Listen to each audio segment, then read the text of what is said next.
CMR shopping mall biggest festive ధమాకా గంట గంటకు బహుమతులు గెలుచుకోండి. నమస్తే, నేను విజయ్. తిరుమల లడ్డులో కల్తీ నెయ్యి వ్యవహారంపై సుప్రీంకోర్టు ధర్మాసనం కీలకమైనటువంటి తీర్పునిచ్చింది. స్వతంత్రంగా దర్యాప్తు చేయాలని ఆదేశించింది.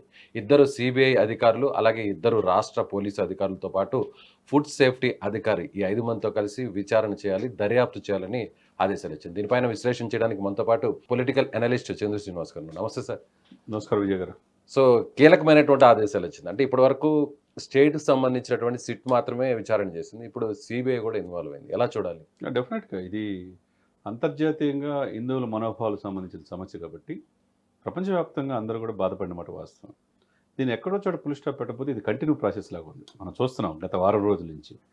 కాబట్టి ఇది సుప్రీంకోర్టు ఎంటర్ అయింది. ఎంటర్ అవడంలో ఏంటి, ఫస్ట్ భారతదేశ చరిత్రలోనే ఫస్ట్ టైం రాష్ట్రాల పరిధిలో ఒక ఇష్యూని టేకప్ చేయటం, అందులో సుదీర్ఘంగా విచారణ చేసిన తర్వాత ఇప్పుడు వచ్చిన జడ్జిమెంట్ ప్రకారం ఇద్దరు సమర్థవంతమైన, అంటే ఎవరైతే ఎఫిషియెంట్ పర్సన్స్ సిబిఐలో ఉంటారు.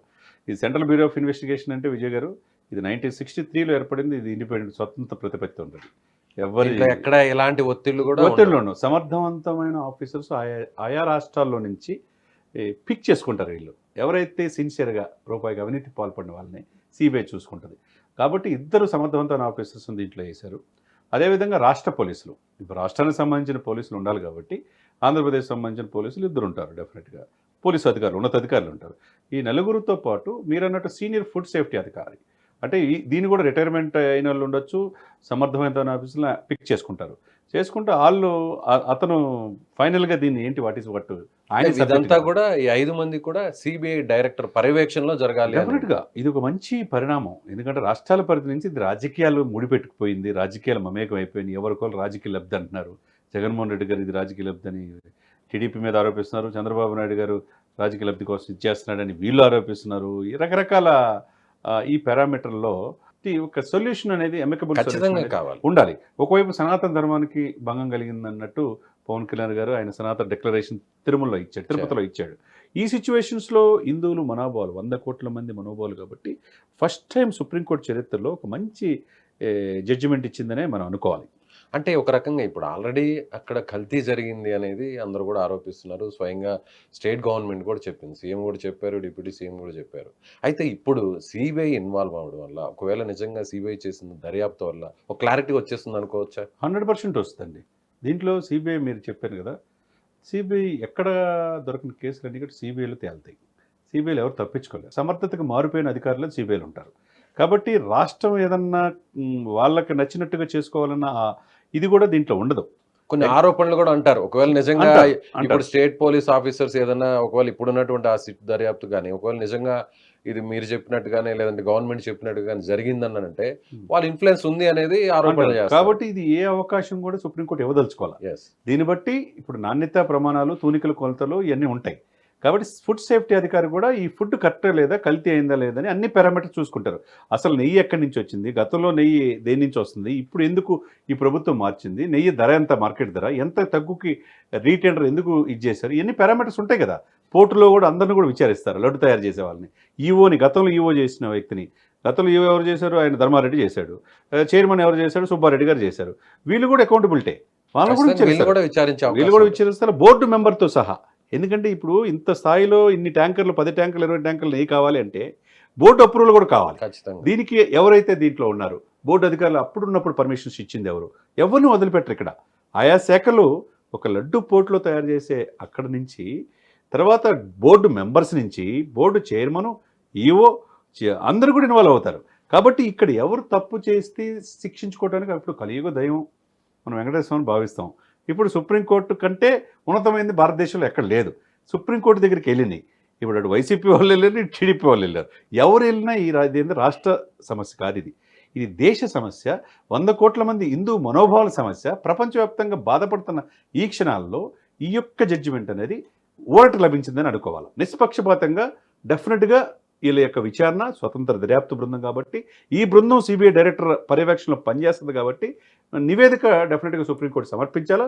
అల్టిమేట్గా నిర్ణయం ఎవరిది, సుప్రీంకోర్టులోనే వెలువడుతుంది. సో ఒకవేళ నిజంగా కల్తీ జరిగిందా లేదా అన్న విషయం మీద ఖచ్చితంగా అయితే మాత్రం ఒక క్లారిటీ వచ్చేస్తుంది. సిబిఐ ఇన్వాల్వ్ అయింది కాబట్టి ఎవరు కూడా దీని మీద ఎక్కడ ఆరోపణలు చేసే అవకాశం కూడా లేదు. ఇప్పుడు ఎవరికి అవకాశం లేకుండా ఒకరి మీద చేసుకొని దీన్ని ఏంటంటే రాజకీయాలు ముడిపెడతారు. రాజకీయ వేదికగా మారుతుంది.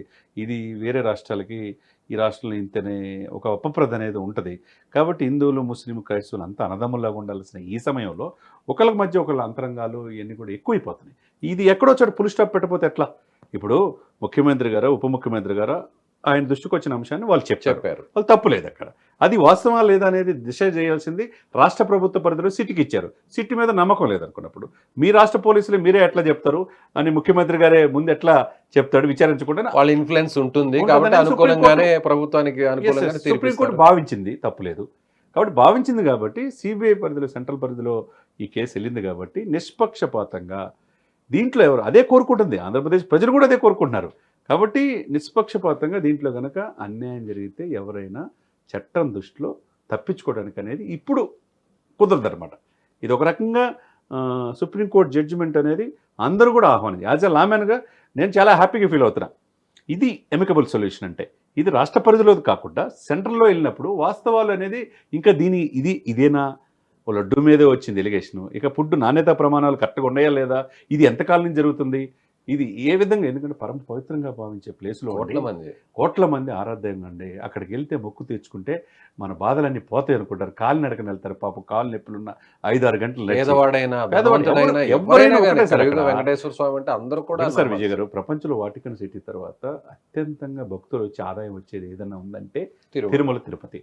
ఆ పవిత్రని మనం కాపాడుకోవాల్సిన బాధ్యత ఉంది. కాబట్టి ఇప్పుడుకైనా దీంట్లో ఏదైనా ప్రజల్లో అభద్రతాభావం ఉందో దీని అన్ని కూడా సొల్యూషన్, అన్ని సమస్యలకి పరిష్కార మార్గం సుప్రీంకోర్టు రేపు ఈ 5 బృందం ఇచ్చే రిపోర్ట్ను బట్టి సుప్రీంకోర్టు ఫైనల్ డెసిషన్ తీసుకొని తీర్పిస్తుంది.